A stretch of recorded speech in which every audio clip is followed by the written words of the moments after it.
Jadi adik-adik, ini tips dari saya.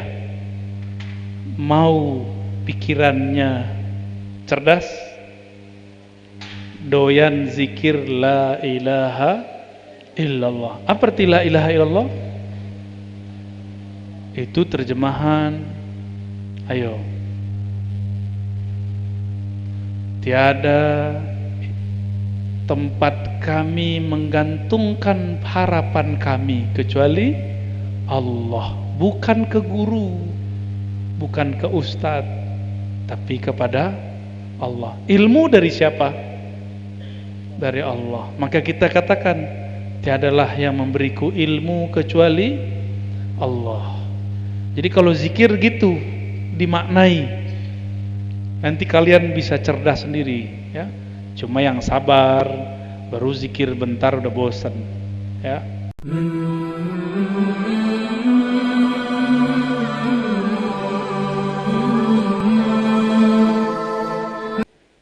Walhamdulillahilladzi rafa'ana bil ilmi wal amali. Asyhadu an la ilaha illallah wa asyhadu anna Muhammadan abduhu wa rasuluh. Allahumma salli ala sayyidil muallimin sayyidina Muhammad wa ala alihi wa ashabihi jama'in. Qala sayyiduna Muhammad sallallahu alaihi wasallam, ana madinatul ilm wa aliyun babuha. Rawahu Tirmidzi bi asanida mutanawwi'ah mutawatirah sahihatun alal itlaq. Para masyayikh, para ustadz, sahabat saya panggil beliau Syekh, ya. Syekh Hadi, Syekh Ahmad Idris. Kalau dikasih ke belakangnya Asy-Syafi'i Al-Asy'ari. Asy-Syafi'i mazhaban, Al-Ba'lawi mashraban. Sah? Itu kalau digaya-gayain gitu, ya. Taib, ayuhat talaba, saya diminta untuk menyampaikan beberapa kalam litahrid talabah ala hubbil ilmi wa talabi, ya, untuk memotivasi kita sebagai santri mencari ilmu dan mencintainya.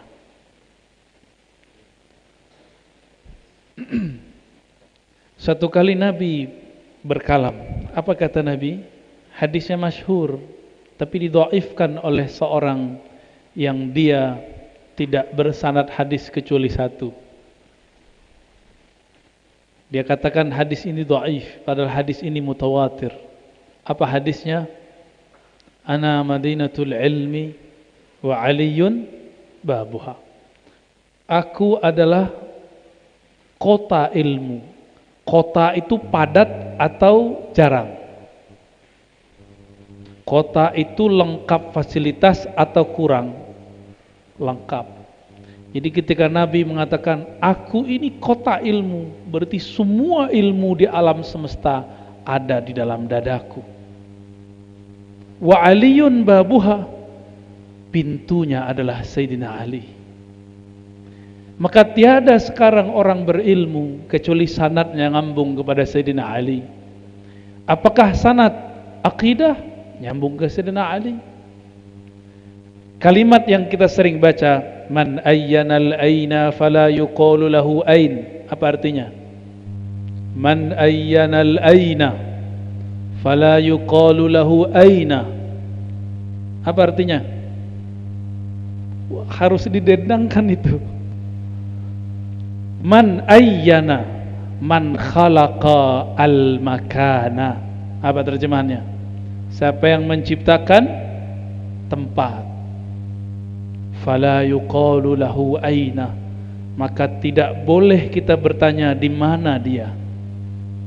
Itu perkataan Sayyidina Ali. Berarti ini sanad akidah. Sanad apa lagi? Sanad fiqih. Imam Syafi'i berguru ke Imam Malik. Imam Malik membersihkan kalbunya setelah ketemu Imam Ja'far As-Sadiq. Tahu Ja'far As-Sadiq? Ja'far As-Sadiq bin Muhammad Al-Baqir bin Ali Zainal Abidin bin Husain bin Ali. Ini bukan sanad Syiah, ini sanad Ahlus Sunnati wal Jamaah. Ketika orang-orang Rafidah, penghujat Abu Bakar, datang kepada Ja'far, Ja'far pun mengusir mereka. Apa kata Imam Ja'far? Bagaimana mungkin aku bersama kalian sedangkan kalian menghujat kakekku Abu Bakar As-Siddiq. Jadi ternyata Ja'far Shadiq keturunan Ali dari sisi bapaknya, keturunan Abu Bakar dari sisi ibunya. Makanya sekarang habaib tidak ada benci ke Abu Bakar, tidak ada benci kepada Umar. Dan guru dari guru antum, Ustadz Ahmad Idris, bergurunya ke Habib siapa? Habib Umar. Ini pertanda zuriat Nabi Ahlus Sunnah tidak benci sahabat Rasulullah sallallahu alaihi wasallam. Anda ingat wajah bapak ini nih? Wah, ini sahibul hotel ini. Sehat Pak? Pak Haji? Ya, izin ya Pak Haji ya.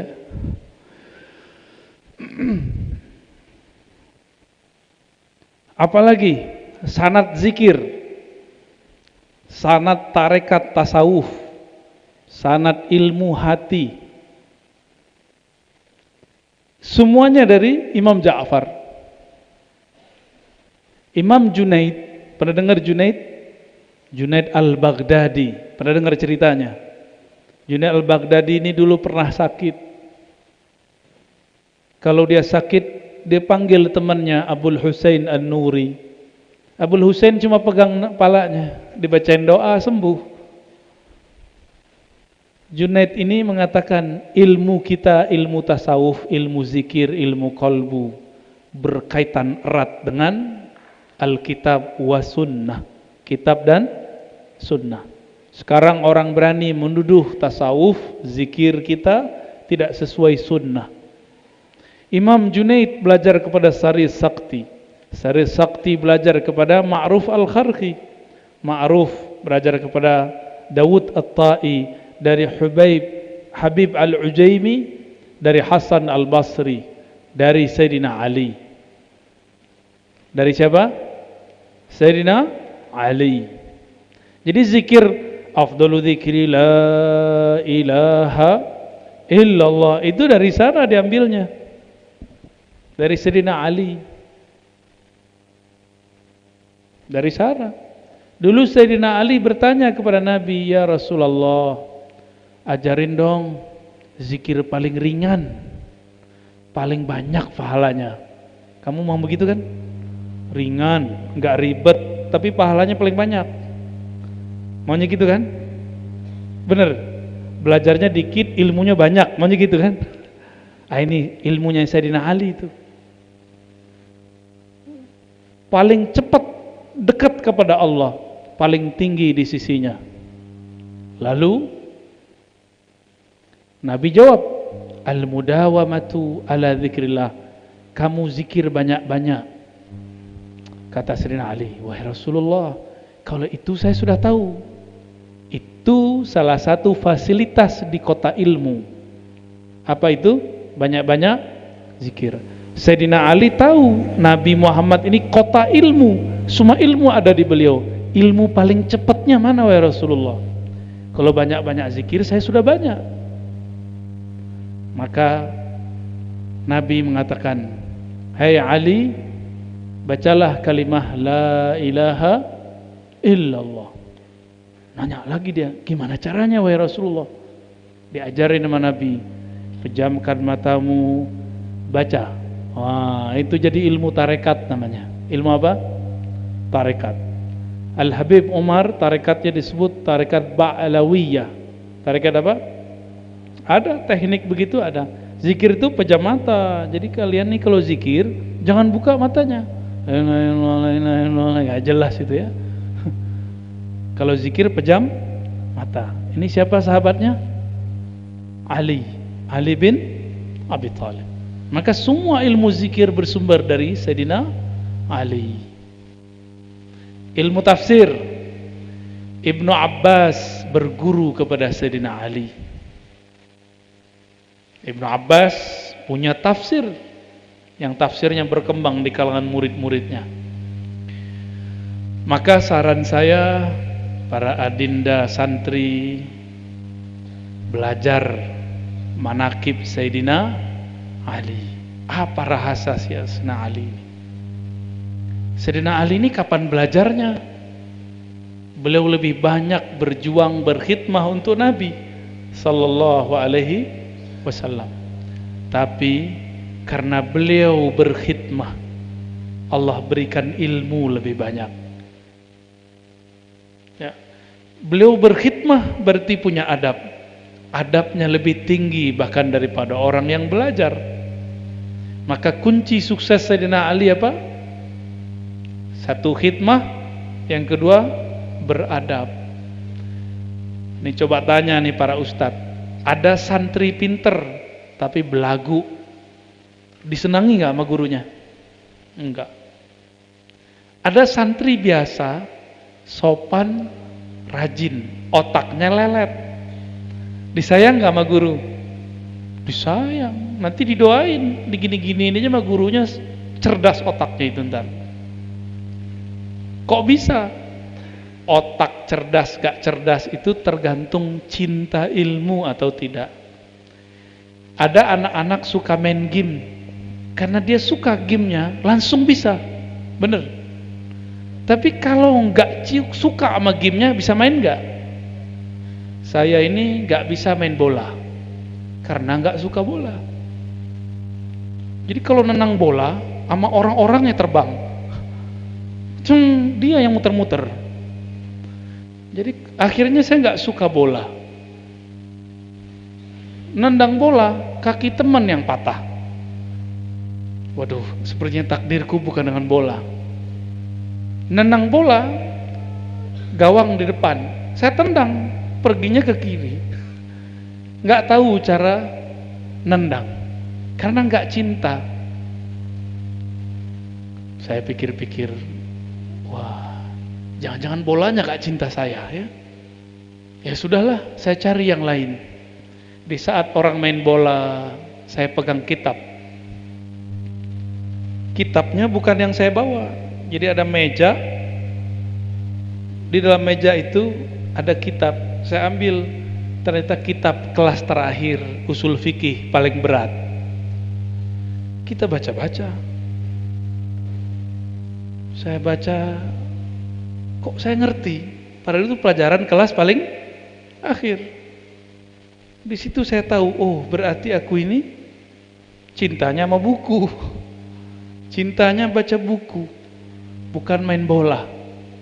Akhirnya saya sampai sekarang punya istri dua, yang pertama buku, yang kedua perempuan.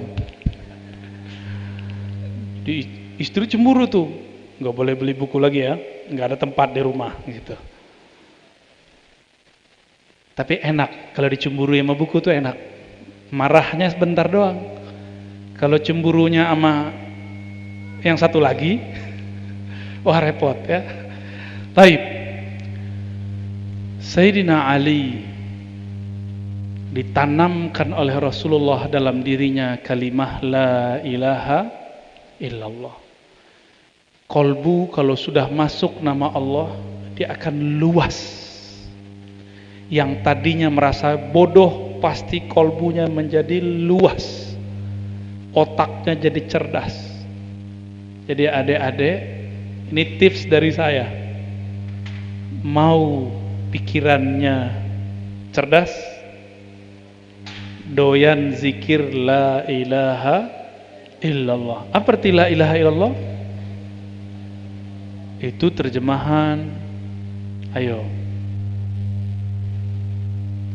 tiada tempat kami menggantungkan harapan kami kecuali Allah. Bukan ke guru, bukan ke ustadz, tapi kepada Allah. Ilmu dari siapa? Dari Allah. Maka kita katakan, tiadalah yang memberiku ilmu kecuali Allah. Jadi kalau zikir gitu dimaknai, nanti kalian bisa cerdas sendiri ya. Cuma yang sabar, baru zikir bentar udah bosan, ya. Syukur. Dan yang terakhir, ya, apa kata Nabi?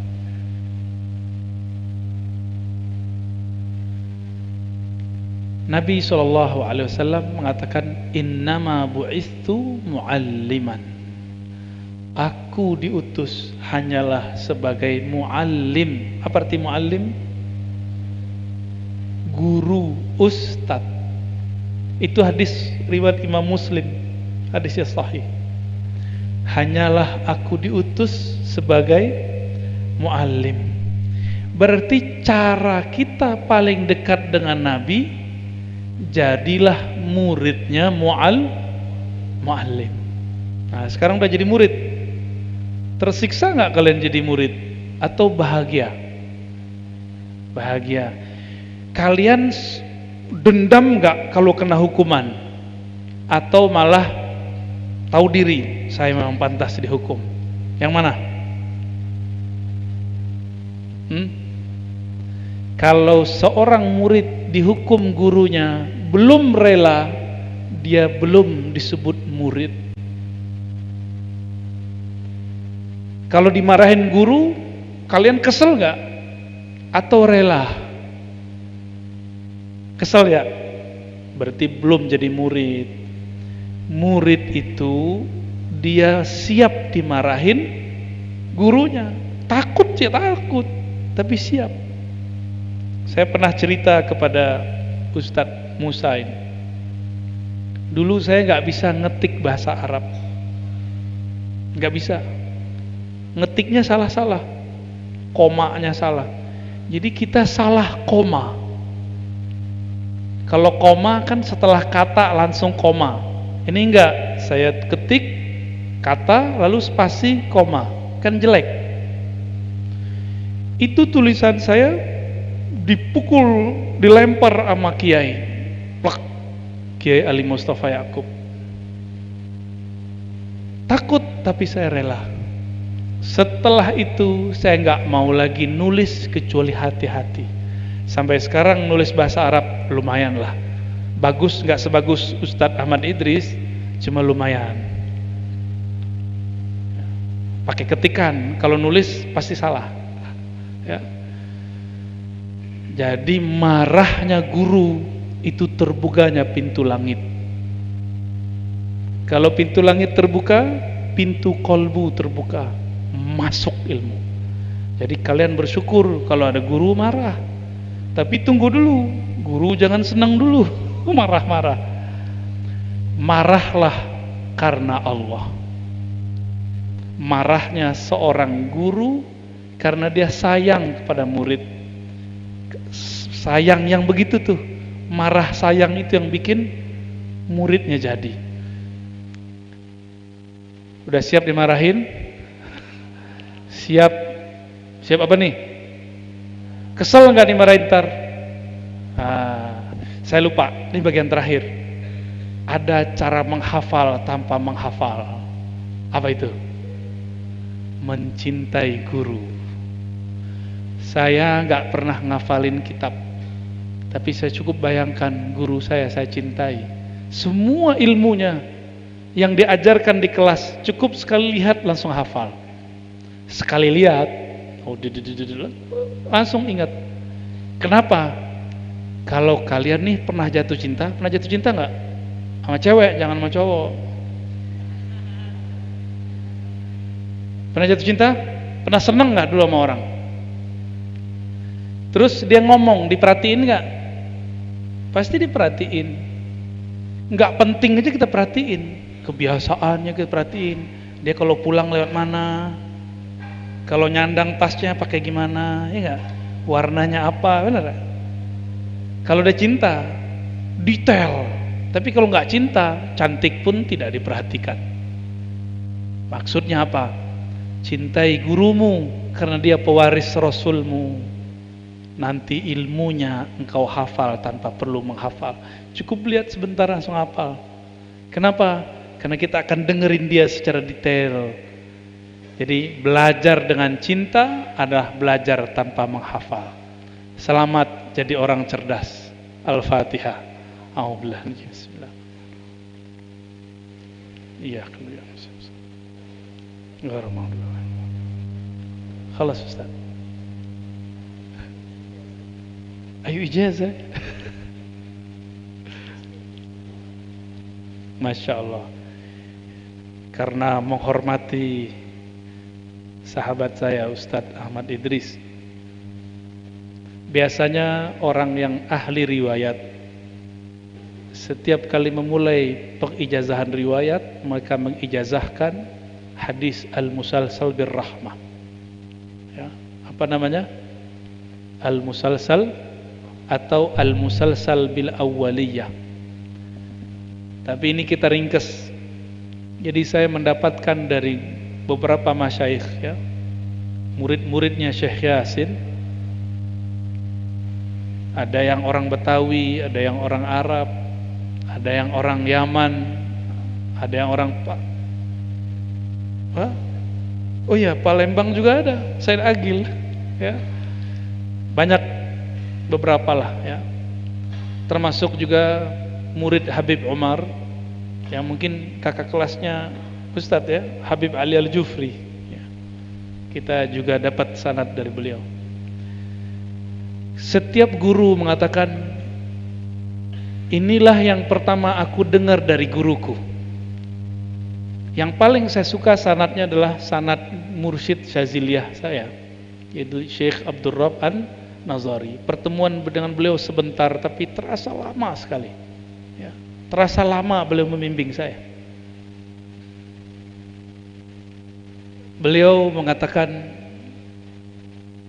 qala haddatsani syaikhi musnidud dunya Muhammad Yasin Al-Fadani wa huwa awwal ma sami'tu. Inilah yang pertama yang didengar oleh beliau. Syekh Yasin juga mengatakan, ini yang pertama aku dengar dari guruku. Begitulah berlanjut sampai kepada Sufyan ibn Uyainah, nanti berlanjut kepada sahabat Ibnul As, Abdullah bin Amr bin Al-As, dan Nabi bersabda, apa kata Nabi? Coba ikuti, irhamu man fil ard yarhamkum man fis sama. Boleh dibaca yarhamukum atau yarhamakum, itu 3 i'rab, ya. Sayangi makhluk di bumi.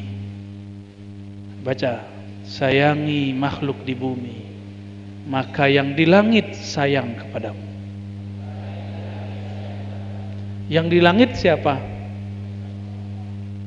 Kon.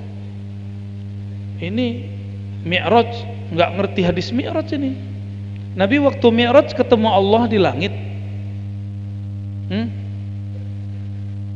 Nabi waktu Mi'raj di langit 1 ketemu siapa? Nabi siapa? Nabi Adam, ya. Langit 2 ketemu Nabi, 3 ketemu Nabi, sampai ke 7 ketemu Nabi, bukan ketemu Allah. Karena Allah Maha Suci dari tempat. Oke. Jadi siapa yang ada di langit? Arwah para nabi. Siapa lagi? Arwah para malaikat. Siapa lagi? Arwah para wali. Mereka, kalau kita sayang makhluk di bumi, maka mereka 3 golongan itu sayang kepada kita. Itulah yang disebut artis langit. Ini kalian gak terkenal kan? Kayak artis di Jakarta. Gak apa-apa. Yang terkenal di sini kan paling pejabat itu, siapa namanya?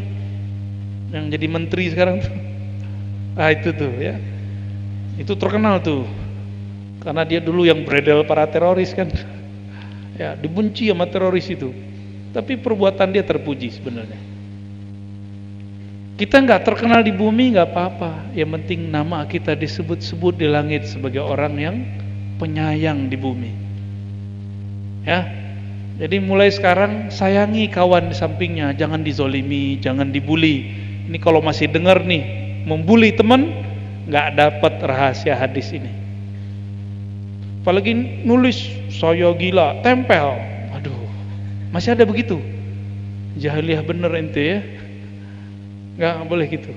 Ada teman kita sakit, kita rawat sama-sama. Ada teman kita susah, kita bantu sama-sama. Tapi kalau ada teman kita lagi ujian, tidak boleh bantu-membantu. Ya. Wa bihadza ajaztukum hadzal hadis bihadhihi riwayat al-mutaaddidah kama ajazani masyayikhi. Al-Fatihah. Ya. Bismillah.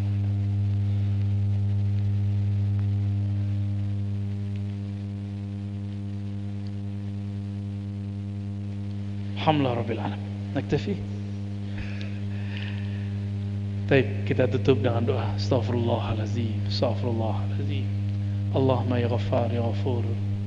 Ighfir lana dhunubana wa liwalidina warhamhum kama rabbawna shighara. Allahumma salli ala Sayyidina Ahmad. Allahumma salli ala Sayyidina Muhammad wa ala alihi wal mahdi khalifatihi wa sallim. Allahumma ya Allah, sampaikan salam kami, rindu kami, cinta kami kepada baginda Nabi Muhammad sallallahu alaihi wasallam. Ya Rabb, ya Allah, beliau sangat baik kepada kami, tapi kami sangat pelit kepadanya. Disebut namanya kami tidak salawat, ampunkan buruk adab kami kepadanya ya Allah. Allahumma salli wa sallim wa barik ala Sayyidina Muhammad an-nuri dzati wa sirri sari fi jamil asma' wa sifat. Allahumma salli ala Sayyidina Muhammad tibbil qulub wa dawaiha wa afiyatil abdan wa shifaiha wa nuril absari wa diyaiha wa qutil arwah wa ghadaiha wa ala alihi wa sahbihi wa barik wa sallim. Allahumma inna nas'alukal khair wa nas'alukal khaira kullahu mimma 'alimna wa la na'lam. Ya Allah, Engkau yang Maha tahu semua kebaikan, kami minta kebaikan-kebaikan-Mu. Wa na'udzubika minasyarri kulli mimma 'alimna wa la na'lam innaka anta 'allamul ghuyub. Ya Allah, Engkau juga yang tahu mana yang buruk bagi kami. Jauhkan kami dari semua keburukan dan mara bahaya. Engkaulah yang Maha mengetahui. Ya muqallibal qulub, tsabbit qulubana ala dinika wa ta'atik wa wafiqna wa ahlana wa dhurriyyatina wa talabatina ala ta'atika birahmatika ya arhamar rahimin. Waqtim lana bil khairat warzuqna syafa'atal uzma min hadrati Sayyidina Muhammad sallallahu alaihi wasallam. Assalamualaikum warahmatullahi wabarakatuh.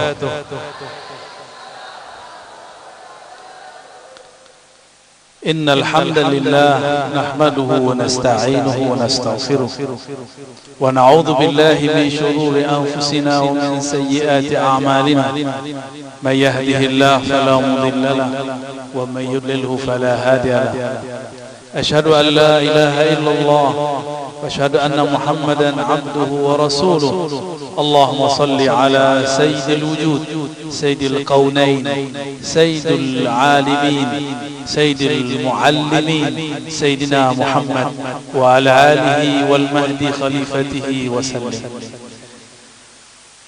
Yang sama-sama kita ta'zimi Ibu Dr. Izzah, manajemen pendidikan Bu ya, MPD, betul? Atau manajemen kepedean? Tapi memang dahsyat PD sekali. Jarang-jarang perempuan bisa membakar laki-laki begitu.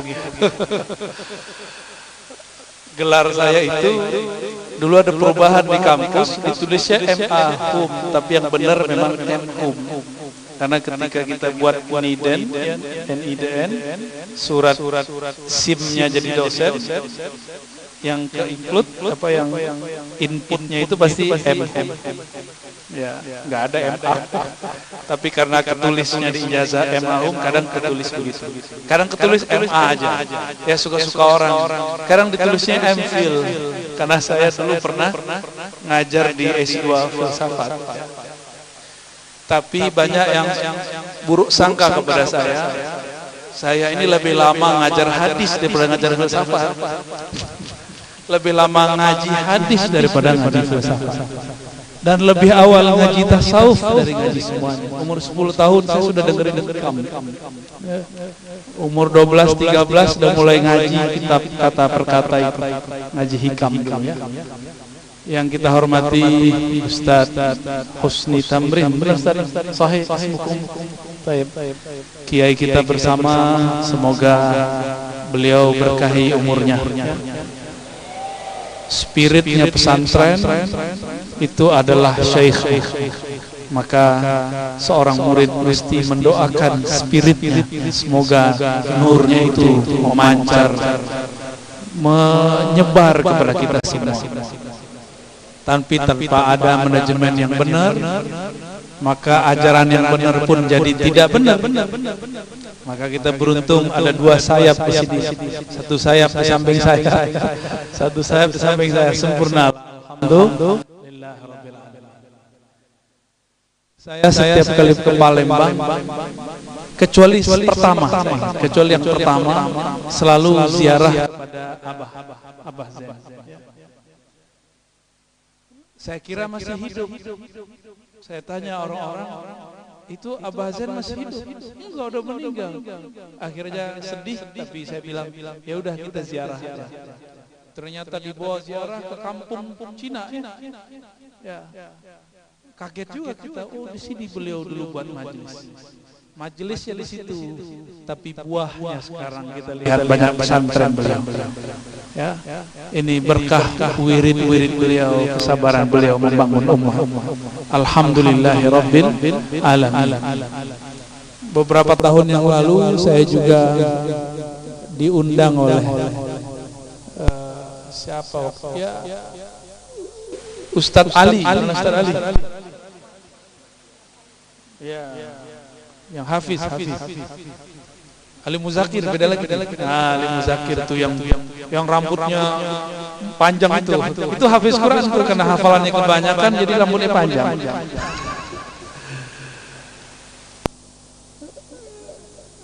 Tapi saya kasih syarat, saya datang ke tempat ente, tapi bawa saya kepada Abah Zain. Akhirnya saya dibawa. Waktu kita pendek sekali, tapi karena Allah Maha hebat, Allah adalah Ad-Dahr, Allah adalah Sang Maha Waktu. Waktu yang pendek itu ternyata menjadi panjang. Akhirnya kami ziarah ke 3 tempat dalam waktu yang terasa lama. Cuma kita lihat jam, kok masih segitu-segitu aja. Ya. Dan kami memulai ziarah dengan Abah Zain. Jadi saya setiap kali mulai ziarah dulu saya mulai dari Abah Zain baru ke Habib. Karena menurut saya beliau juga Habib. Cuma mungkin Habibnya tidak terdaftar di Rabithah Alawiyah. Kenapa? Karena jalurnya ke atas Azmat Khan. Jadi nggak nyambung kalau dengan yang habaib sekarang. Semoga beliau di alam baqah sana tersenyum melihat kita berkumpul. Khusus untuk beliau baca Al-Fatihah. A'udzubillahi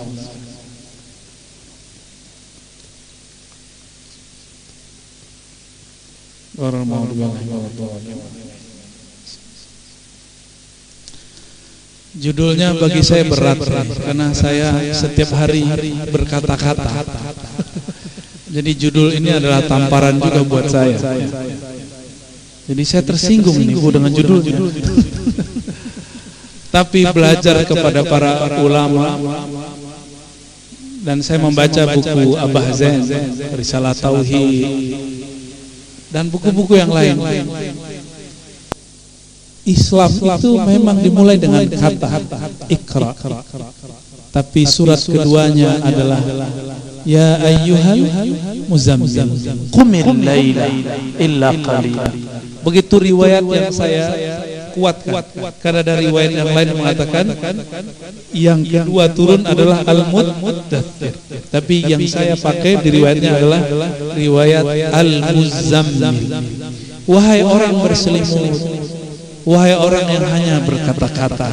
Kira-kira begitu. Tapi dia masih dalam selimutnya, selimut malasnya, selimut egonya, selimut gelar-gelar, selimut pengikut-pengikut, selimut masa lalunya, selimut nasabnya. Qumil laila, bangunlah di malam hari. Ternyata keruhanian Nabi dimulai dari seberapa lama beliau bangun di malam hari. Inilah amalan Abah Zain. Beliau orang yang kuat zikrullah di malam hari. Tinggal cross check nanti ke Bu Dr. Riza. Benar. Beliau kuat zikir. tirakatnya kuat karena beliau ngambil dari sanad ayahandanya dan juga sanad ulama Jawa. Sanad ulama Jawa itu sanad tirakat, kurangi makan, minum, mutih, tidak makan yang bernyawa. Itu yang membuat dulu para kiai kuat tidak tidur berhari-hari. Apa yang membuat kita banyak tidur? Karena kita makan sesuatu yang bernyawa, sehingga bersenyawa dengan kita. Ada hawa panas, hawa hangat. Inilah yang membuat kita betah tidur. Baru zikir 5 menit langsung ngorok. Subhanallah, ya, la ilaha illallah. Ini adik-adik ini saya pastikan ada 7 orang atau berapa tuh ya. Kalau sujud nggak balik-balik ke subuh. Benar ya? Tapi ganti-gantian. Sujud kembali. Ada yang tahiyat nggak salam-salam. Ya, terlalu khusyuk, ternyata dia hilang dalam salatnya. Khusyuknya bernama al-khusyuk an-naumi. Makom pertama para santri. Khusyuk dalam tidur ya. Tapi lumayan lah, daripada tidur tidak sholat, mending tertidur dalam. Kan kita masih belajar sholat ya? Ada kata kunci di Quran, qumil laila. Kalau qumil laila artinya bangun malam. Tapi kalau aqimis shalah itu artinya belajarlah kamu sholat. Belajarlah mendirikan sholat. Jadi Allah itu gak nyuruh kita jadi orang yang hebat sholat. Allah cuma nyuruh kita berusahalah menyempurnakan sholat. Itulah terjemahan yang pas mengenai aqimis shalah. Bukan menyempurnakan sholat, tapi berusaha. Jadi kita semua ustadz-ustadz ini bisa dicari. Sama-sama apa? Sama-sama tidak khusyuk sholat. Sama-sama kusut, belum nggak? Mikirin kalian, ya. Tapi mending mikirin santri. Jadi kita ini mulai dari takbir sampai assalamualaikum cuma sekian persen kita ingat Allah. Maka di sini diuji kata-kata. Katanya Allah Maha Besar. Ternyata qalbu tidak membesarkan Allah. Itu ujian pertama. Allahu Akbar, tapi pikirannya mengakbarkan selain Allah. Maka ini adalah awal kita mendua dari Allah. Awal orang membohongi Allah. Itulah sebabnya pas habis assalamualaikum apa yang dibaca? Alhamdulillah atau astagfirullah? Assalamualaikum, assalamualaikum. Apa bacaannya? Jadi yang sahih, enggak bid'ah baca alhamdulillah, tapi yang sahih bacanya apa? Astaghfirullah. Kok masih baca astaghfirullah? Bukankah orang yang sholat itu sama dengan orang yang mandi dan dia bersih 5 kali sehari? Iya, itu bersih zahirnya, tapi belum batinnya. Apa yang diistighfarkan?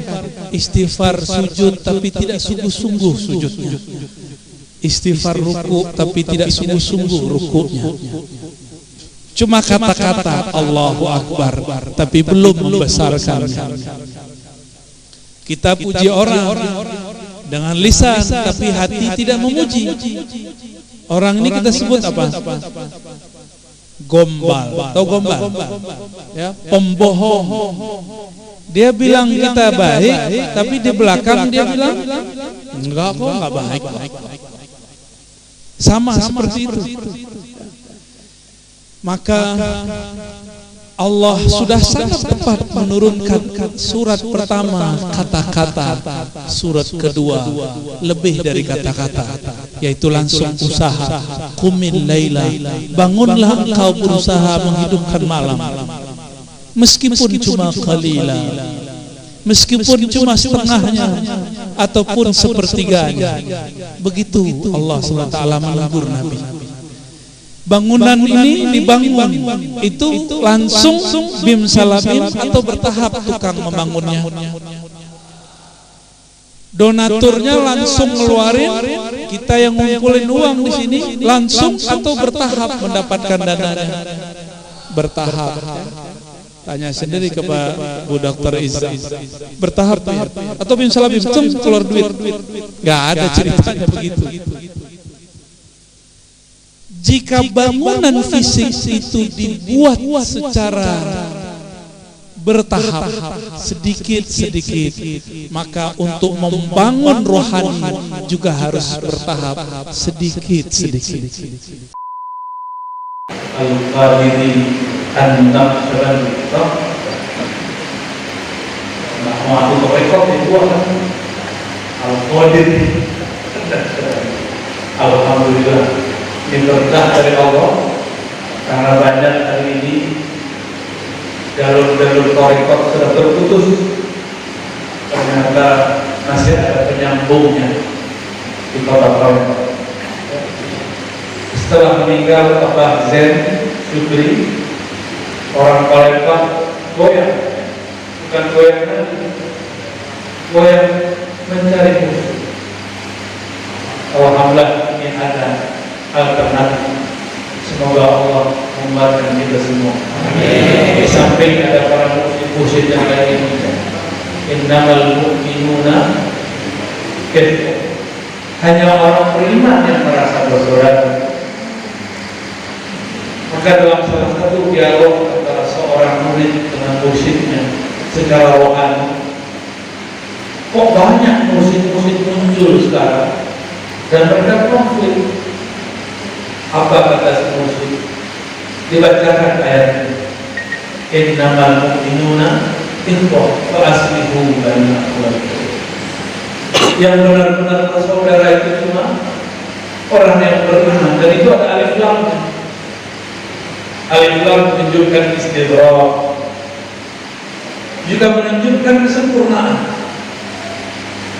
Orang-orang yang, kalau saya sepakat dengan sempurna, orang-orang yang sempurna keimanannya, itulah yang merasa bersaudara. Sempurna itu bukan karena mereka sempurna, tapi karena mereka disempurnakan karena bersaudara. Siapa di antara kita yang makomnya tinggi? Pasti ada yang lebih tinggi dari kita. Siapa yang riyadhahnya lebih banyak? Pasti ada yang riyadhahnya lebih hebat dari kita. Siapa yang ma'rifatnya lebih dahsyat? Pasti ada ma'rifat yang lain yang lebih tajam darinya. Kalau kita berkumpul, bermajlis, saling tukar-menukar, maka terjalinlah kesempurnaan itu. Itulah alif dan lam. Saya mau tanya, surat Taubah di mana bismillahnya? Ada nggak bismillahnya? Nggak ada. Beneran? Masa ada surat yang bismillahnya? Nggak mungkin. Mesti ada bismillahnya. Di mana bismillahnya?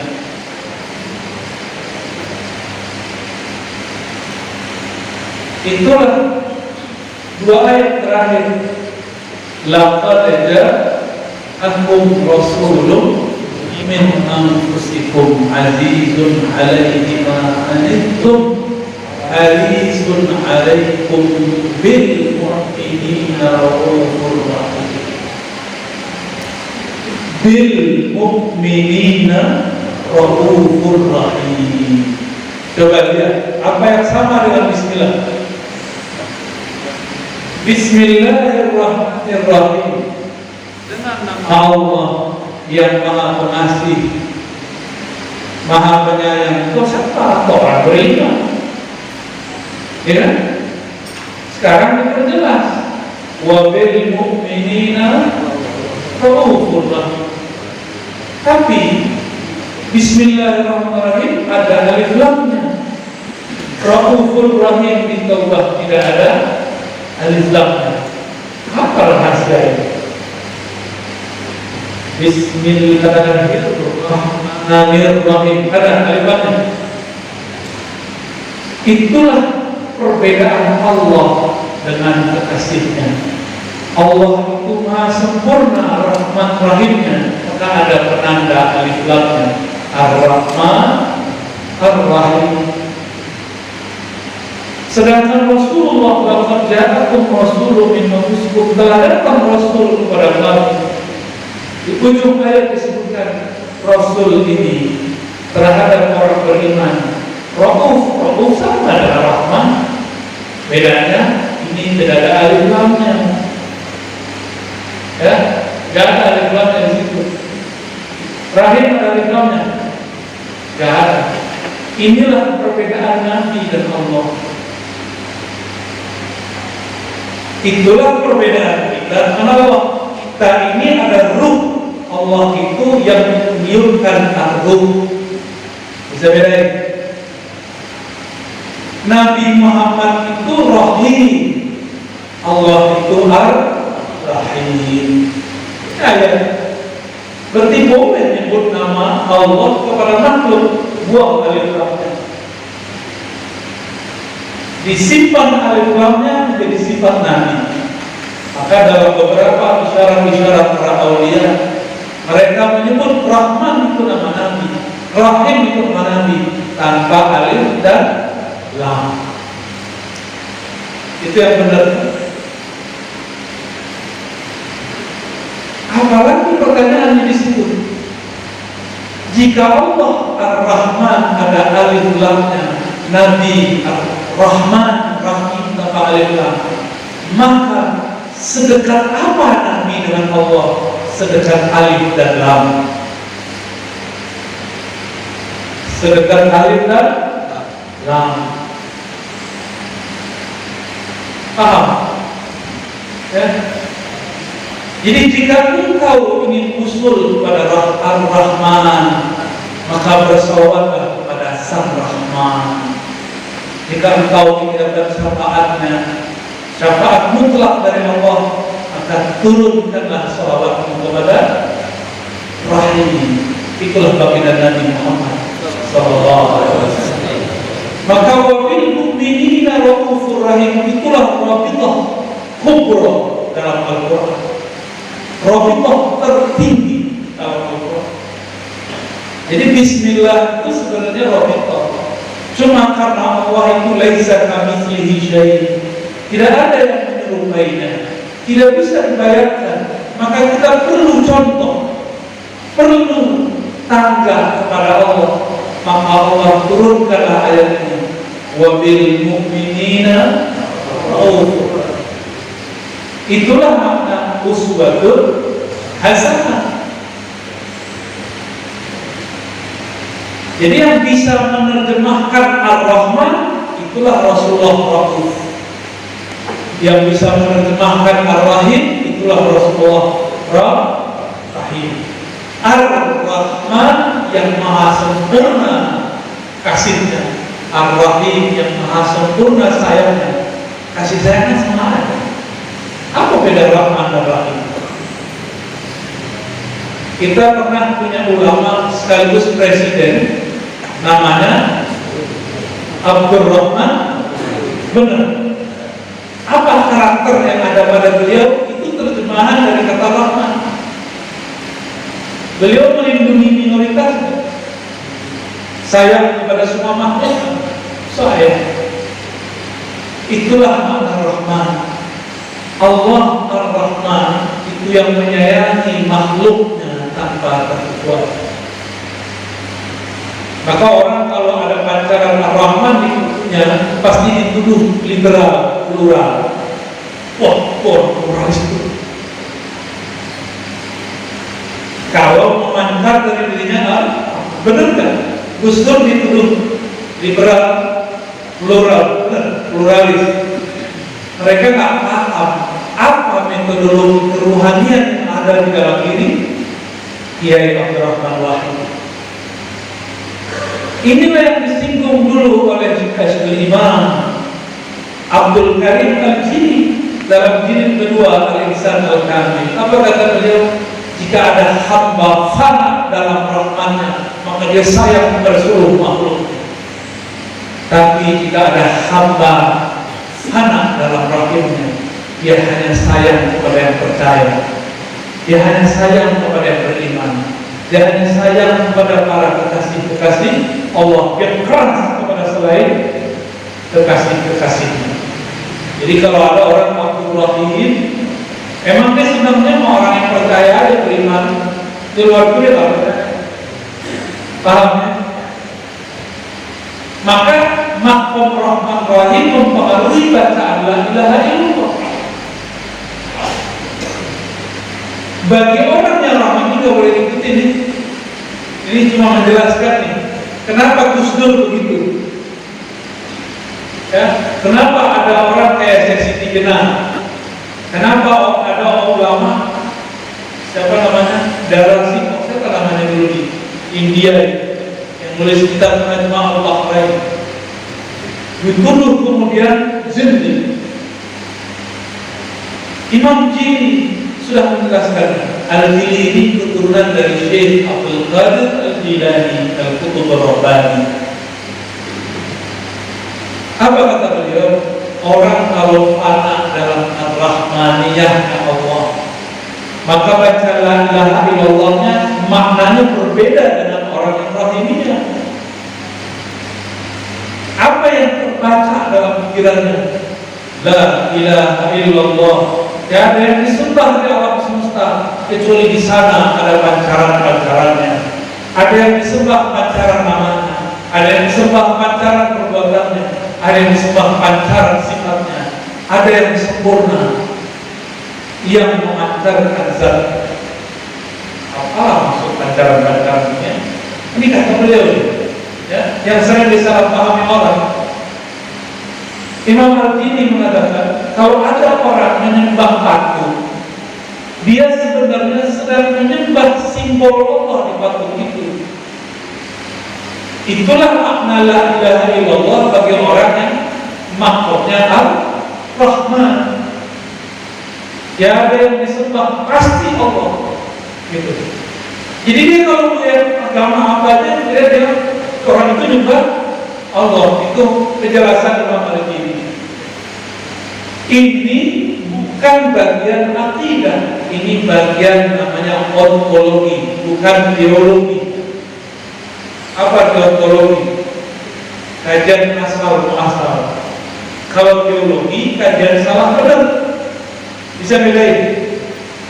Kalau secara teologi, ya salah itu yang menyembah berhala. Cara akidah benar. Jadi itu bukan kajian akidah, itu kajian hakikat.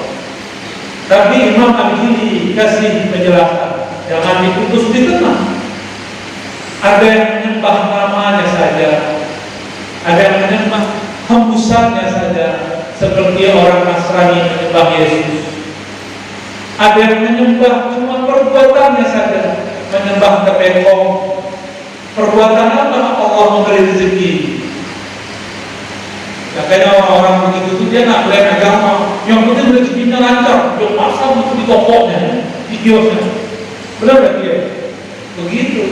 Yang penting rezekinya lancar, dia datang ukuran mana ada, dia mana ada, paranormal mana ada, ini orang. Karena dia menyembah Allahur Rasul. Tapi dia tidak menyembah sisi yang lain Allah. Dia tidak sempurna menyembah Allah. Yang sempurna menyembah Allah hanyalah Al-Muhammadi, ajaran Nabi Muhammad SAW, yang menggabungkan Rahmaniyah dan Rahimiyah, yang menyembah sifat, nama, perbuatan dan zat yang sekaligus tidak boleh kurang sekali. Inilah la ilaha illallah yang mau kita sebarkan, bukan la ilaha illallah yang mau tadi. Paham ya? Jadi walaupun kita tahu metodologi ilmuwan mereka, tapi kita tidak diperkenankan mengikutinya, cukup mengerti saja. Jadi kalau nanti ketemu ada wali-wali majzub begitu, kita maklumi, oh dia mungkin lagi sakar, mungkin dia lagi mabuk di situ. Orang mabuk kena hukum kan? Enggak. Orang mabuk tua itu kena hukum. Mabuk cinta juga begitu. Apalagi mabuk kepada Allah, dihukumi mabuk, nggak boleh dihukum. Itulah apa tadi? Ar-Rahman Ar-Rahim. Bedanya dengan tanpa alif lam. Jadi kalau ingin mengenal Ar-Rahman, kenalilah Sang Rahman, yaitu Nabi Muhammad SAW. Walaupun ada sebagian orang mengatakan, oh Nabi Muhammad gak disebut Rahman, ya. Sebagian besar ulama kita menganggap Rahman tanpa alif lam itu nama Nabi. Sebagian Rahim tanpa alif lam itu namanya Nabi.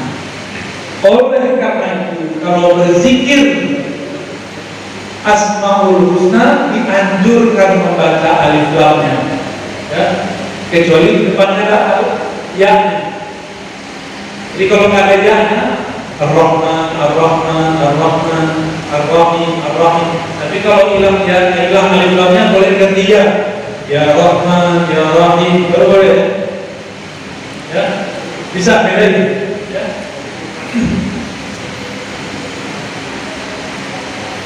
Ilmu ini sekarang sepertinya sudah mulai dikubur. Mohon maaf para masyayikh, para mursyid, para wakil talqin, para ikhwah.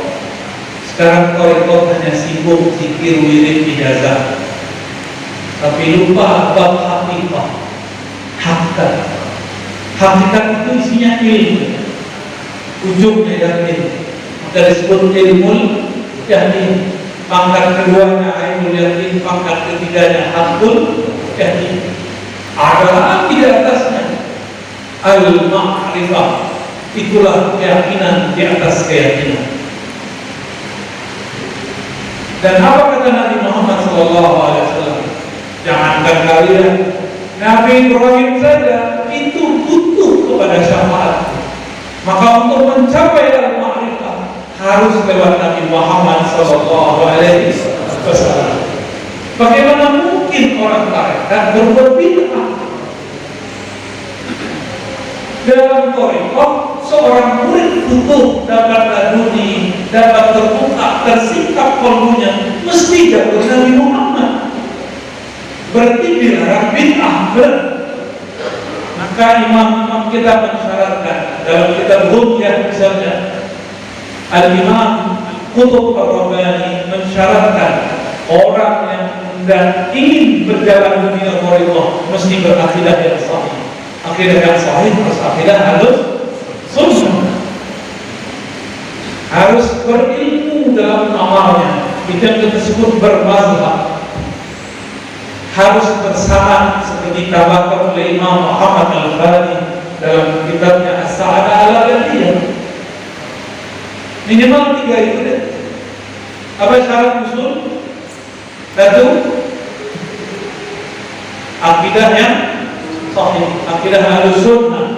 Akidah halus sunnah yang disepakati dari masa ke masa setelah abad ke-3 Hijriah adalah akidah Imam Asy'ari, Imam Maturidi, Imam Musawi. Yang kita simbolkan dengan belajar sifat 20. Sekarang muncul baru di negeri ini, apa kata mereka? Asy'ariyah, firqatul dhalalah. Asy'ari, firqah, kelompok yang sesat. Terus para musyrik diam aja, kalau aja di tempat di rumah, dosa. Karena fardu kifayah kita untuk menjelaskan kepada umat. Tidak benar pertanyaan mereka, pernyataan mereka. Apalagi mereka sudah mulai mengatakan, ini saya ulang-ulang, mereka sudah mulai mengatakan sufi itu agama di luar Islam. Gimana Pak Kiai? Sudah dapat belum tulisan gitu? Dikirimin ke kita. Kalau mereka bilang agama sufi, berarti mereka memurtadkan kita. Terus antum diam? Diam? Antum ini ya. Oi, antum dibilang murtad, diam nggak? Terus kita gimana? Ya kita buka lagi majelis secara terbuka. Kita nggak usah perang-perang mulut sama mereka, kita buktikan saja. Wa qul ya'malu fasayarallahu a'malakum. Katakanlah ya Muhammad, berbuatlah kalian, jangan ngomong. Buat majelis, jangan komentar di sosial media, jangan cuma di grup. Buat majelis, jangan kita kemana-mana. Siru fil ardh. Siapkan dalilnya, siapkan mental. Ini banyak dia itu tidak semua. Mentalnya nggak kuat ya. Bentak dikit orang lari. Jamaah berdiri tersinggung, nggak bisa begitu. Mau dia separuh pergi, biarin aja, kita terus aja, kita terus. Begitu saya dulu, mumpung darah masih muda, ngantuk nih. Orang tarekat begitu, kalau dia pikir makanya orang ujung-ujungnya modus, curi-curi tidur. Pak, saya belum tidur. Baru tidur 40 menit dari kemarin. Ya, untuk 3 hari tidur. Sudah pergi aja. Ini sudah gawat beginian. Sudah gawat ini. Mereka sudah nyebarin kawan-kawan begitu. Terus apa kata mereka dalam bab fikih? Orang Indonesia ini mazhabnya Syafi'iyah bukan Syafi'i. Tuh kan, ngibulin umat itu. Benar nggak? Kita diam-diam aja. Kita diam-diam aja. Suara para saksi takut. Yang negur saya, dia juga apa kata dia? Ente nggak takut? Ntar ditinggalin jamaah. Kita lihat wajah dia. Ente habis kurang dalam hati kita. Tapi dia takut ditinggal jamaah, tidak takut ditinggal Rasulullah SAW. Tidak takut ditinggal oleh Habib Syekh Hasyim Asy'ari. Tidak takut ditinggal oleh Kiai Ahmad Dahlan. Tidak takut ditinggal oleh Abah Zain Syukri. Tidak takut, dia takut ditinggal jamaah yang satu dua biji. Udah, para kiai nggak usah takut. Innallaha ma'a. Allah bersama kita. Apa dalilnya? Ana ma'akum idza dzakara. Aku bersamanya jika dia menyebut-nyebut nama. Jadi kalau kita menyebut-nyebut nama Allah, Allah bersamai kita. Masih takut? Allah kirim bala tentaranya yang tidak terlihat oleh mata. Masih takut? Secara zahir kita perlu buatlah askar-askar bagus. Di batin ini yang paling penting. Apakah batin kita bersama dengan yang Allah? Apakah kalbu ini bersama dengan yang membolak-balik kalbu? Apakah ruh kita memandang kepada yang meniupkan ruh? Kalau sudah begitu, 313 tahun Badar melawan ribuan orang-orang kafir Quraisy dan Ar-Rum, semuanya habis. Kenapa? Ada bala tentara yang Allah kirim yang tidak terlihat. Antum masih takut? Tapi syaratnya itu ana ma'ahu idza dzakara. Ini hadis sahih Bukhari. Ada maknanya juga di Muslim. Aku bersamanya jika dia menyebut-nyebut nama. Jika dia mengingatkan. Allah itu beda kita. Kita kalau ingat seseorang, belum dia ingat kita. Antum robitah mampu belum tentu gurunya antum. Kalau dia belum kamil, kalau dia sudah kamil, baru dia bisa connect sama kita. Oh, ada yang lagi robitah. Oh, ada yang lagi zikir nih. Rasa dia. Maka dia berdoa, ya Allah bukakan kalbu hati murid. Walaupun dalam satu nafas dia berdoa. Maka mursyid ini lebih mulia daripada seorang tua atau ayah dan ibu. Ayah ibu paling mendoakan mudah rezekina, sehat walafiat, itu doa. Tapi kalau orang tua rohani mendoakan murid supaya kenal ilahi, supaya selamat ketika pulang ke alam sana, itulah orang tua yang sebenarnya orang tua. Ya. Mana kita cari orang tua bisa begitu kalau bukan guru mursyid? Ya, cuma guru mursyid yang begitu. Maka takzim kepada syekh memang suatu kelaziman yang mesti kita lakukan. Ya. Apa amalan mereka? Itu dia. Ana ma'ahu idza dzakara. Mereka selalu bersamai Allah karena kalau mereka selalu menyebut nama Allah Subhanahu wa taala. Itu sebabnya wali-wali Allah itu nggak ada orang takutnya. Karena Allah mengatakan, siapa yang sudah bersamaku, la khaufun alaihim wa la hum yahzanun. Dia nggak akan ada rasa takutnya, nggak ada rasa sedihnya. Gimana kira-kira? Habis ini orang malaikat berani kan? Berani bakar ini Pak? Enggak berani juga? Biasa. Mulai kajian terbuka di luar. Asbabnya kita buat penjagaan. Secara asbab buat batinnya. La ilaha illallah bismi. La ilaha illallah bentengku. Masuklah ke dalam benteng Allah. Allah jaga kita zahir dan batin. Ilmu sederhana sudah kita tahu dari kecil. Tapi siapa yang mau masuk? Allah udah ngomong nih. La ilaha itu benteng penjagaan. Benteng itu tidak terlihat oleh orang-orang biasa, tapi bisa dilihat oleh orang-orang luar biasa. Gimana kira-kira? Sudah masuk belum ke benteng Allah? Benteng Allah itu berlapis-lapis. Maka sebanyak apa, sedalam apa kita membaca la ilaha illallah, setebal itulah bentengnya. Ada orang baca la ilaha illallah berkali-kali, tapi kedalamannya tidak ada. Bentengnya tebal tapi rapuh. Ada orang la ilaha illallahnya cuma sekali dua kali, tapi terbuat dari baja. Pilih mana?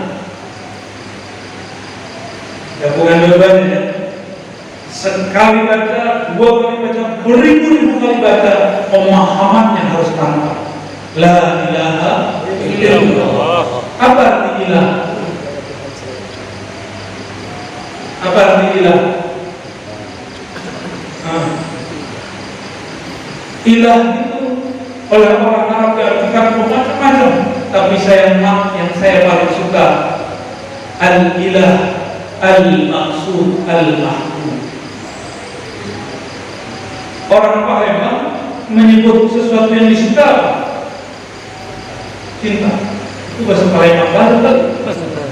Kita baca manuskrip Tariqat Qadiriyah Naqsyabandiyah Syekh Mukhtar Al-Palembani yang lama.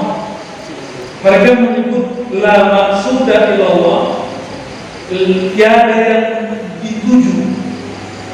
Dituju itu diartikan juga mahmud, disuka. Jadi mereka menyebut kata tuju itu suka. Karena orang kalau sudah suka dia akan menuju kesukaannya. Benar. Ciri-ciri orang cinta, dia sering menyebut dan mengingatnya. Kita kalau senang sama seseorang, mau berbahan dalam desak nafas kita menyebut nama dia. Benar ya? Siapa? Yang pun suka siapa? Mina. Mina. Nur Hayati. Hayati lelah abang. Kalau itu yang nafas kita berbunyi namanya. Itu kalau sudah cinta. Tapi kalau kita belum cinta, maka belajarlah mencinta. Mulai dalam mengenal dia, sebut-sebutlah namanya. Siapa tahu kalau sudah berulang-ulang, sudah biasa, tumbuh cinta. Itu ada kata-katanya dia. Kalau sudah biasa lama-lama jadi cinta. Saya nggak tahu tuh bahasanya gimana. Bahasa Jawa ya. Wah kayaknya senyum ngerti tuh. Orang Jawa tuh kayaknya. Tidak hati-hati, jangan sering-sering ketemu lawan ini. Orang yang sama, jangan jatuh cinta sama dia. Ya, alhamdulillah. Baik. Apa yang membuat orang tidak pede? Enggak berani dia bertorikot, enggak berani dia menampilkan keaswajaannya, karena dia tidak bersama dengan sang pemilik benteng, yaitu Allah Subhanahu wa Ta'ala. Maka saya menyebut la ilaha illallah itu dengan beberapa istilah. Pertama, paling basic, muraqabah hisniyah. Muraqabah, merasa diawasi di dalam bentengnya Allah Subhanahu wa Ta'ala. Sering-sering baca itu. Ini anak-anak kecil ini kalau dia takut lewat satu pohon pasti dibaca lagi. Oh, ilmu takutnya itu ilmu anak kecil. Ya, dulu anak kecil ya. Kalau lewat di tempat angker baca la ilaha illallah. Tuh, dari dulu udah tahu kenapa lagi pakai. Bedanya musuhnya anak kecil hantu. Kalau musuhnya tarekat sekarang apa? Kelompok sebelah itu loh. Sebelah hidup langsung. Ini nggak mau nyebut sebelah. Kalau mau benci-bencian lagi, kita nggak boleh benci siapa saja. Karena ada rahmat, ya. Kita kasih mereka. Mereka itu setiap hari nyari kesalahan, setiap hari ngata-ngatain orang terus, gak musuh-musuh. Jadi dia hijrah penampilannya, hijrah tenggoknya, hijrah celananya. Dari tadi di bawah mata kaki, sekarang di atas mata kaki. Tapi belum hijrah kalbunya. Sebelum dia berhijrah penampilan, dia suka ngejek orang. Sekarang ngejeknya dalam bahasa agama. Hijrahnya baru simbol, belum hijrah secara rohani. Para nabi mengatakan, la hijrata ba'dal fath. Tidak ada lagi hijrah setelah Fatu Mekah atau 8 Hijriah. Innama jihadun wa niyah. Yang ada cuma jihad.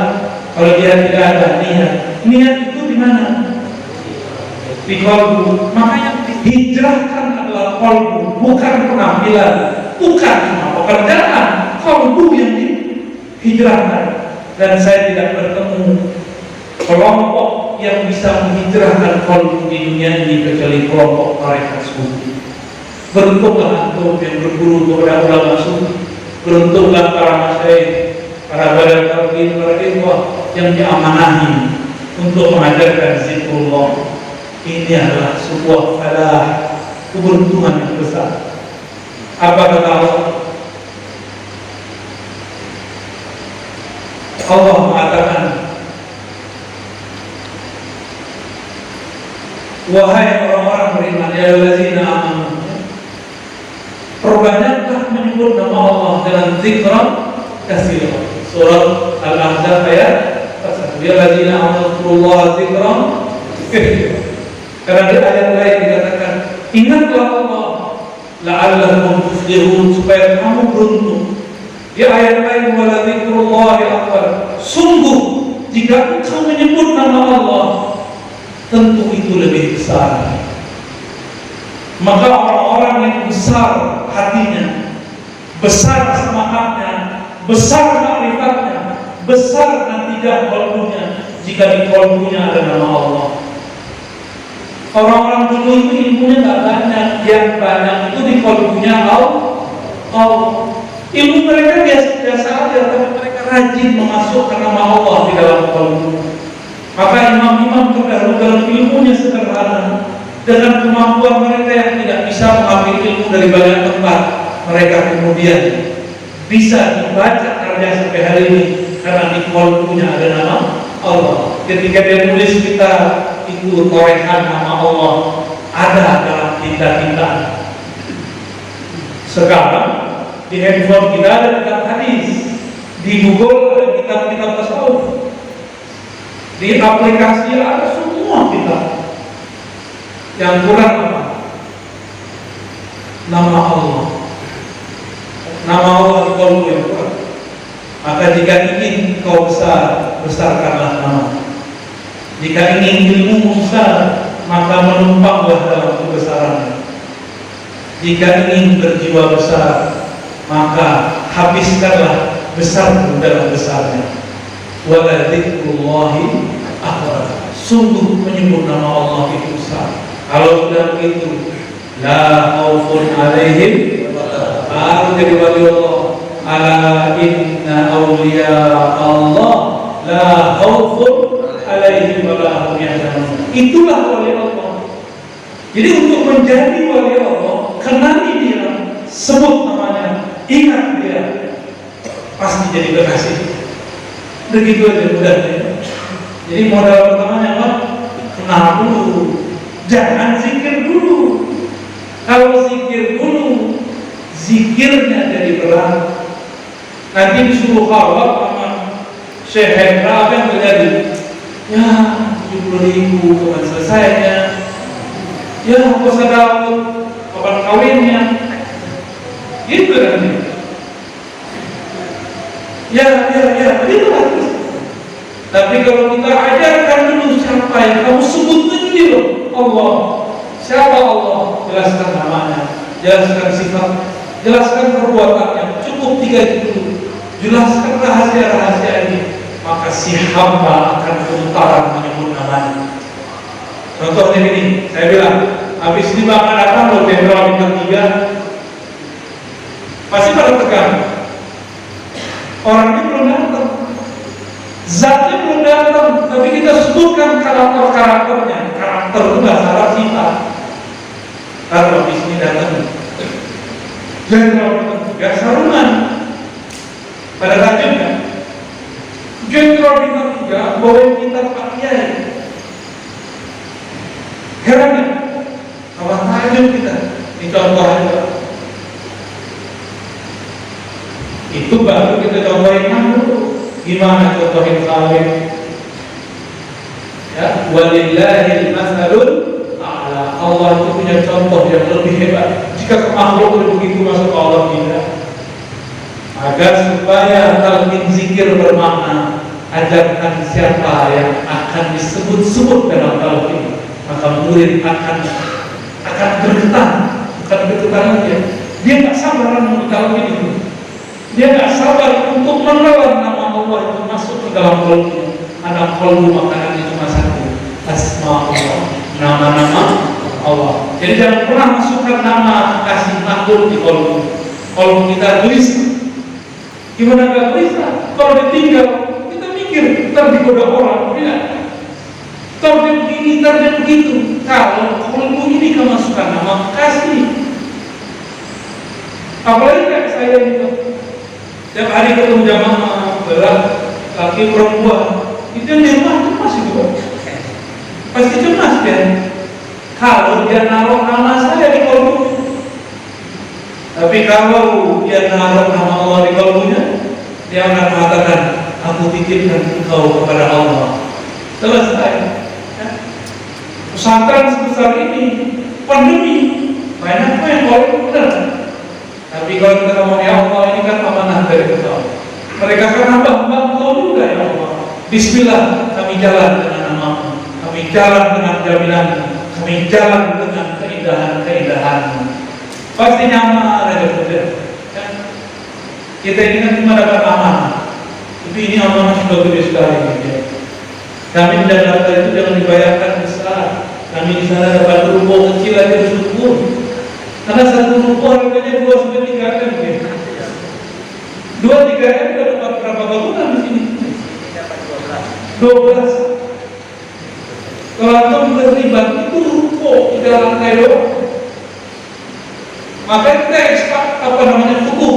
Kita buat pengajian al-Qadar.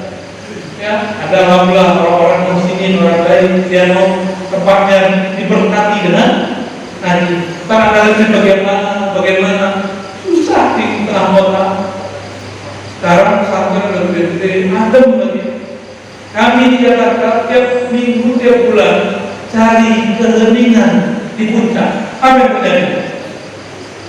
Kita kira kita doang yang begitu. Ternyata tetangga sebelah juga sama. Ketika keluar tol, antri 4 jam. Akhirnya mau ngeliat apa? Wisata macet. Bogor malah ada macet. Di sini macet cuma 5 menit, ngeluhnya panjang sekali ya. Emang gak biasa macet kita di sini. Bersyukur kepada Allah subhanahu wa ta'ala. Kami di sana kesusahan kami cari tempat. Nyari tanah 2.000 itu susah. Nyari tanah 4.000 apalagi, 10.000 apalagi, susah. Untuk bikin majelis. Saya lagi nyari yang gak jauh-jauh dari Jakarta Selatan, Tangerang Selatan, atau Parung. Susah banyaknya. Yang benar-benar mau kelola. Kenapa? Kebetulannya orang senang sama tanah. Kalau tanah dari bawah mati. Tadi ada yang nanya di soalnya, gimana biar mudah pulang? Kita biar kalau merantau, saya ini merantau, beli kita apanya? Supaya mudah pulang gimana? Kirim dulu paketnya. Jangan bawa paket saat pulang. Oh, Koper ke-15 gimana pulang? Kirim dulu lah. Ketika kita berwakaf, bersedekah, itu sama dengan mengirim uang. No, yang punya tanah nganggur di sini di Palembang banyak kiai tanah, kasih mereka.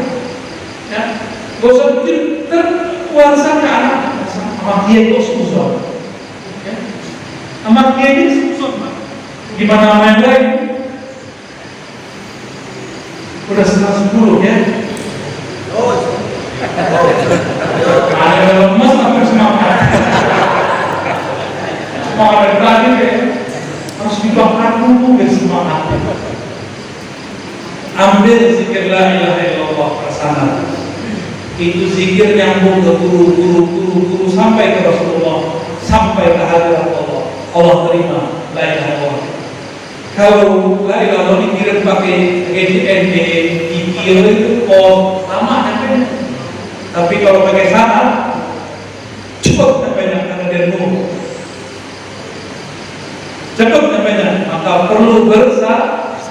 Inilah perbedaan orang zikir la ilaha illallah punya mursyid dan orang yang baca Allah punya YouTube. Kalau punya mursyidnya nanti yang akan mendoakan berdoa itu, zikir-zikir itu cepat terkirim ke sisi Allah, disebut usul. Minimal usul zikir dulu. Apa usul zikir pertama? Kita baca, kita sadar sedang baca. Itu sudah usul level 1. Level 1, level 5 macam-macam.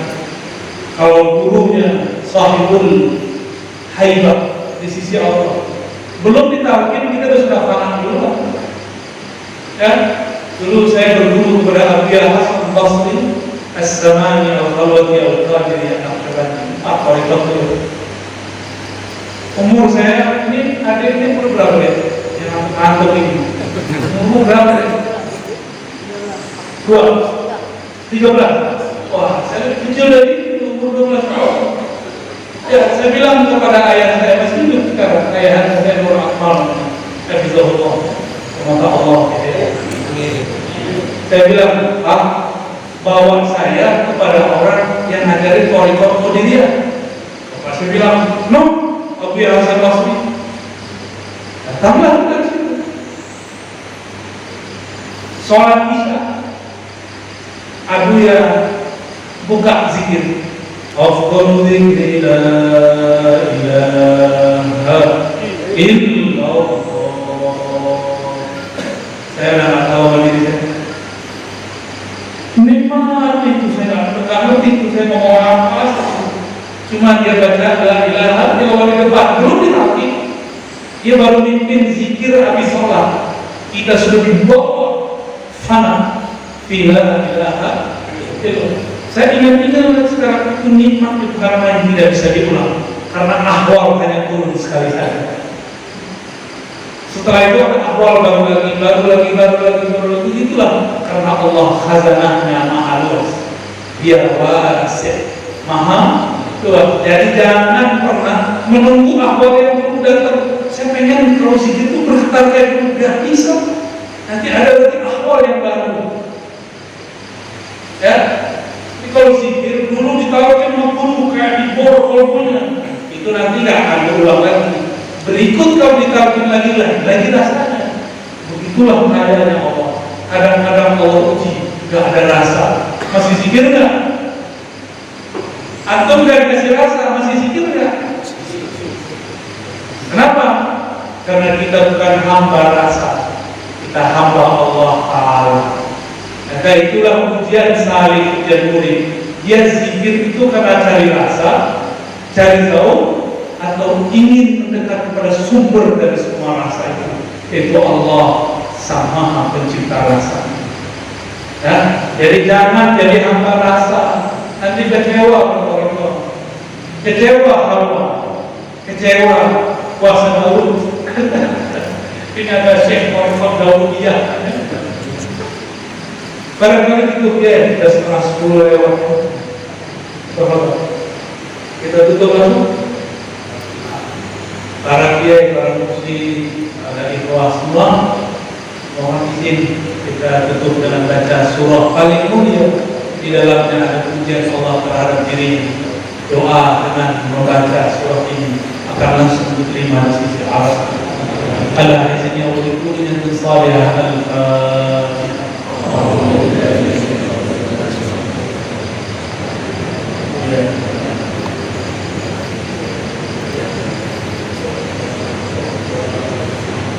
اللهم صل على سيد الوجود سيد القولين سيدنا أحمد سيدنا محمد وعلى آله والمهد خليفته وسلم. اللهم يا رب محمد يا رب محمد صل على أحمد صل على محمد. Ya Allah, sampaikan salam kami kepada baginda Nabi Muhammad sallallahu alaihi wasallam. Allahumma aqbalna waqbal masyayikhana waqbal muridina waqbal al-hadirin wal hadirat. Ya Allah, terima guru kami, terima murid-murid kami, terima yang hadir malam ini baik laki ataupun perempuan. Waj'alna minal mufarridin wal mufarridat. Jadikan kami ya Allah hamba yang kau perjalanan lebih awal, mereka yang zakirin Allah katsiran wa zakirah, mereka yang banyak menyebut nama-Mu, mengingat keindahan-keindahan sifat-Mu. Allahumma matti'na bi dzikri la ilaha illallah. Ya Allah, bantu kami menikmati kalimat la ilaha illallah. Wa afni qulubana bi dzikri Allah. Dan karamkan, tenggelamkan kalbu kami ini ya Allah dalam zikir nama-Mu yang agung, al-ismul a'zam, ismul jalalah Allah.